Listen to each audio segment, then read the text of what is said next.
শিক্ষা। কিছু মানুষের শিক্ষায় হয় সফলতার কারণ, আর কিছু মানুষের শিক্ষায় হয় তার অবনতার কারণ।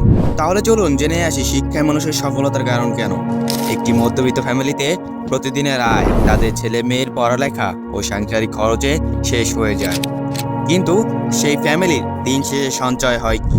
তাদের ছেলে মেয়ের শিক্ষা। এই ছেলে মেয়ে যদি বড় হয়ে কোনোদিন সফলতা অর্জন করে, তবে সেই বাবা মার গর্বে বুক ফুলে ওঠে। তাহলে চলুন এবার জেনে আসি শিক্ষাই কেন মানুষের অবনতার কারণ। কিছু মানুষ হাড় ভাঙা পরিশ্রমের পরেই সফলতা অর্জন করে, আর কিছু শ্রেণীর মানুষ আছে যারা পরিশ্রম ছাড়াই সফলতা লাভ করতে চায়। তারা ভাবে অর্থ দিয়ে সব কেনা যায়। হ্যাঁ, হয়তোবা অর্থ দিয়ে কিছু কাগজের সার্টিফিকেট কেনা যায়, কিন্তু প্রকৃতভাবে তাদের ভেতর কোনো শিক্ষা বা জ্ঞানই নেই। সেজন্য হয়তোবা তারা মানুষের সামনে সফলতা লাভ করেছে, কিন্তু তারা কখনোই প্রকৃতভাবে সফলতা লাভ করতে পারেনি। এখন চলুন ঘুরে আসি বাংলাদেশের শিক্ষা ব্যবস্থা কেমন। বর্তমান বাংলাদেশে স্কুল কলেজের শিক্ষা মানেই ছাত্রছাত্রীদের অপকর্ম।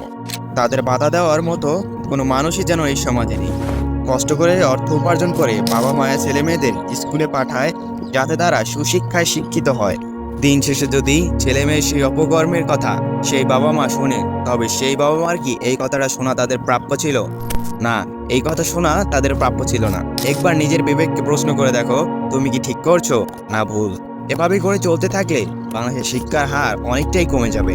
এখন তো বাংলাদেশে প্রতিনিয়তই দেখা যাচ্ছে শিক্ষকরা শিক্ষার্থীদের অর্থের কাছে বিক্রি হয়ে যাচ্ছে। প্রশ্ন ফাঁস, পরীক্ষার হলে নকল সহ আরো অনেক দুর্নীতির সাথে যুক্ত আছে কিছু শিক্ষকরা যদি কঠোর হয়, তবে বাংলাদেশের শিক্ষার হার অনেকটা বেড়ে যাবে।